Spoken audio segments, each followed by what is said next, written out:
a result of hearing about this law going into effect, we purposely contacted all 112 Arizona death row prisoners. Do you want to know what I thought when I first heard about it? Please. I said, I don't know why they don't stay home. I just don't believe that he has to have the right to free speech, given what he has done. And now we return to the Fifth Estate. It was the year 2000, and in Arizona, a new law targeted groups like the Canadian Coalition Against the Death Penalty. It was now illegal for state inmates to have access to the internet directly or otherwise. It could even be punished for information published about them on someone else's website, with or without their knowledge. Obviously, it would be a very difficult law to enforce. Consider this. In Canada, convicted murderers like Clifford Olson or Paul Bernardo are not allowed to post material on the internet. But there are no restrictions to keep someone else from doing it for or about them. And practically speaking, there's likely little you could do about it anyway. Type Paul Bernardo into a search engine like Google, and you'll come up with something like 200,000 entries that contain his name, whether he knows it or not, including a good number on our own CBC website. So how would you even begin to try to control all that, or justify punishing inmates if you couldn't? But on death row in Florence, Arizona, that's exactly what they set out to do. Gary Phelps of the Arizona Corrections Department. So what the inmates were asked to do was to write to those websites and formally request that their information be taken off the sites. Yes. We would notice them to contact the provider and ask to have it taken down. A few of them were disciplined, but letters of reprimand or loss of privileges. Meanwhile, the Canadians were taking their campaign to the next level, doing all they could to guarantee the new Arizona law wouldn't work.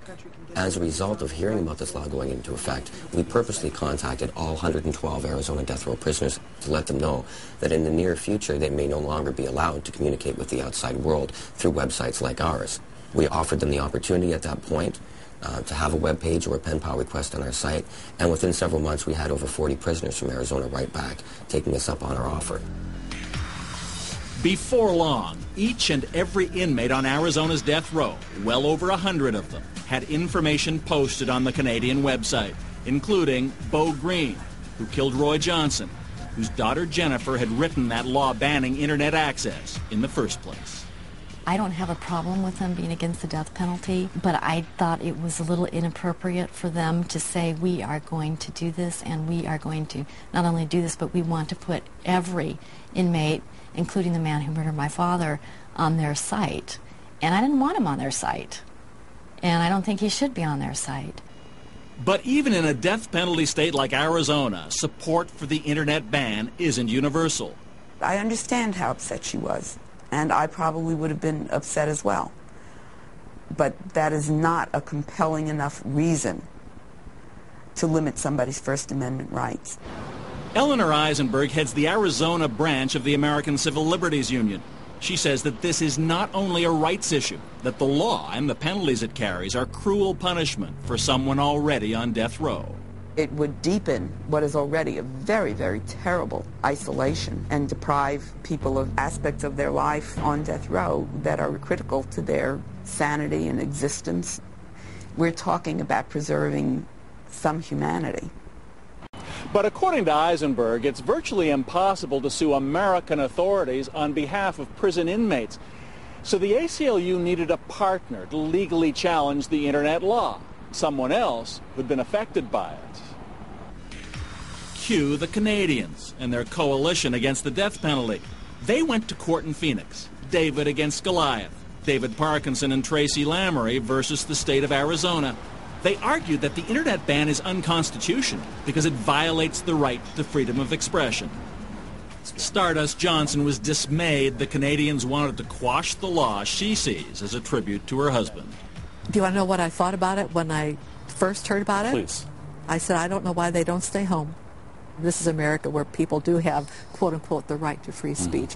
I, as an American citizen, believe that right can be curtailed, at least to some extent, for persons who are incarcerated for violent crimes. But the Arizona court didn't see it that way.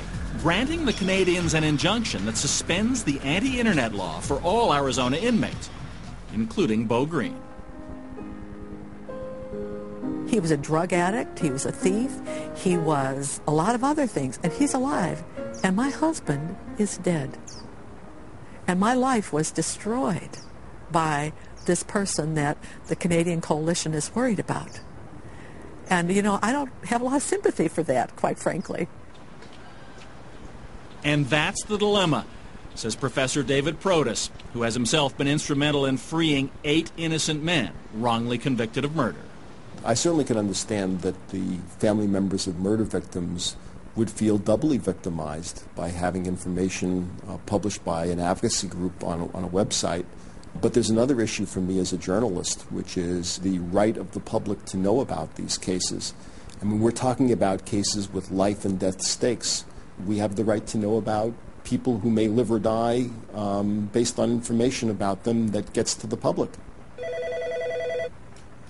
Greetings, everybody. Hi, how's it going? We just wanted to get an update on what's going on in Florida. And I guess Despite their success south of the border, Dave Parkinson and Tracy Lamry haven't quit their day jobs, though they are turning their attentions to another state trying to enact an inmate internet ban, Florida. The Department of Corrections has instituted a new policy that not just death row, but all prisoners cannot solicit pen-pal relationships. So a challenge to this law would be completely different than the way we challenged the Arizona law then. We'd be coming at it from a completely different angle. Exactly. Okay. The Canadians believe that however unpopular it may make them, they're simply helping the U.S. to do what it doesn't seem willing to do itself, protect basic American rights, even for those who've been sentenced to die. Do you believe as Canadians you can truly appreciate all that's involved and at stake in this issue in the U.S.? Yeah, we've had the death penalty here in Canada in the past, and we realized that it was wrong. In order to protect society, lock them up. If they're really that bad, throw away the key. But the moment you're executing them, you're no better than the murderer. we just can't, go back to just doing our 9-to-5 jobs. We can't be silent. It just has to be done. There's more about that internet-related story available on the internet at our website, cbc.ca/fifth. And there's more of the Fifth Estate ahead in just a moment.